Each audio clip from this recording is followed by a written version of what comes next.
But 2 క్యాచ్లు కూడా పట్టాల్సిన క్యాచ్లే, అలాంటి క్యాచ్లు పట్టలేదు. చాలా సింపుల్గా పావెల్ అవుట్ అయిపోతే డెఫినెట్గా ఒక 20 రన్లు తక్కువ వచ్చేటివి, తర్వాత బ్యాటర్స్ని బుమ్రా కట్టడి చేసే అవకాశం ఉంటుంది. కానీ 2 అవకాశాలను జాడవి ఇచ్చారు, చాలా ఈజీ రన్అట్. ముఖ్యంగా వరుణ్ చక్రవర్తి ఫీల్డింగ్ అయితే మరీ ఘోరం, అధ్వాన్నంగా ఉన్నది. ముఖ్యంగా రన్అట్ రన్అట్ చేసే అవకాశాన్ని కనీసం పిచ్ మధ్యలోకి విసిరాడు.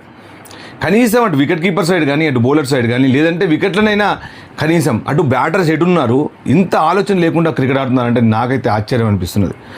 అలాగే ముఖ్యంగా మన బౌలింగ్ విషయానికి వస్తే, బౌలింగ్లో ఈరోజు అందరూ కూడా స్లాట్లో బౌలింగ్ చేశారు. వాళ్ళు బిగ్ హిట్టర్స్ అని మనకు తెలుసు, అసలు ఎక్కువనే కొట్టారు వాళ్ళు. డెఫినెట్గా ఈ వికెట్ మీద మేబీ చేజబుల్, బట్ ప్రెషర్ లోపల ఇది 190 అంటే చాలా 196 అంటే చాలా 196 అంటే చాలా పెద్ద మొత్తమే, చాలా పెద్ద టార్గెటే. మరి ఎందుకంటే ఈ ప్రెషర్లో ఉన్నాం. ముఖ్యంగా 150 145 అంటే అదొక టైప్ ఉంటుంది.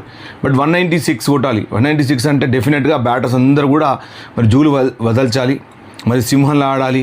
మరి వచ్చిన వాళ్ళు వచ్చినట్టు ఎంతోసేపు క్రీజ్లో ఉన్నా అంతసేపు పరుగును సాధిస్తూనే ఉండాలి. అంతేగాని బాల్స్ డాట్ చేస్తూ ప్రెషర్ ఇంకొక బ్యాటర్స్ మీద పెడుతూ చేస్తే మాత్రం చాలా కష్టం. ఇంకోటి ఏంటంటే ఇది కీలకమైన, ఇది క్వార్టర్ ఫైనల్ మ్యాచ్ అనుకోవాలి మనం. ఆల్రెడీ నిన్న మనం చూసాం పాకిస్తాన్ శ్రీలంకతో పోరాటం చేసింది. బట్ ఆ పోరాటంలో కూడా ఒక విధంగా మ్యాచ్ పాకిస్తాన్ గెలిచినా కానీ అటు శ్రీలంక గెలిచినట్టే అయింది. చివరిలో శనక అద్భుతమైన బ్యాటింగ్ చేశాడు.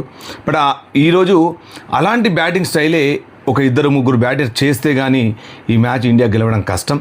ఎందుకంటే వాళ్ళ దగ్గర వెరైటీ ఆఫ్ బౌలర్స్ ఉన్నారు. ముఖ్యంగా జాసన్ హోల్డర్ అద్భుతంగా బౌలింగ్ చేస్తాడు, అలాగే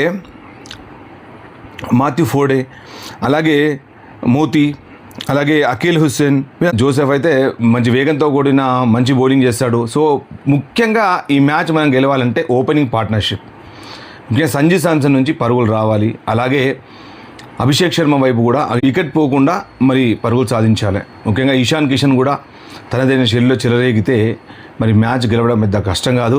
సో ఎవరెవరు ఎలా ఆడతారో చూద్దాం. బట్ ఫీల్డింగ్ మాత్రం చాలా పేలవం. సో రెండవ ఇన్నింగ్స్ తర్వాత మరొక రివ్యూ చేస్తాను. ఈరోజు పొద్దున్న నుంచి రివ్యూ చేయలేకపోయాను. సో ఈరోజు మొత్తం మ్యాచ్ ఇప్పుడు చూస్తే మొత్తం ఫీల్డింగ్ అయితే చాలా పేలంగా కనిపించింది. So I'm disappointed with the fielding efforts. And ఇంకోటి కోచ్ ఏం చేస్తున్నాడో నాకైతే అర్థం అవ్వట్లేదు. బట్ ఎందుకంటే సింపుల్ క్యాచెస్, మరి అంటే ఫీల్డర్స్ క్యాచెస్ పట్టట్లేదని మరి ప్రాక్టీస్ చేయట్లేదా, లేకపోతే వాళ్ళకి రావట్లేదా? మరి వాళ్ళకి రాకపోతే ఎవరి ప్రాబ్లం? ఒక బ్యాటింగ్ చేస్తే సరిపోతుందా? బ్యాటింగ్ 50 బాల్లో 50 కొడితే సరిపోదు కదా అభిషేక్ శర్మ. అలాగే వరుణ్ చక్రవర్తి 4 ఓవర్లు 35 రన్లు ఇచ్చి ఒక వికెట్ తీసుకుంటే సరిపోదు కదా. Easy catch, easy fielding. Bumrah బౌలింగ్లో చాలా సింపుల్ ఫీల్డింగ్ మిస్ చేశాడు వరుణ్ చక్రవర్తి. అలాగే బాల్ ఎటు త్రో చేస్తున్నాడు కూడా తెలియకుండా పరిస్థితుల్లో కూడా మరి త్రో చేస్తే చాలా కష్టం. సో చూస్తూనే ఉండండి. Thanks for watching your favourite talk show.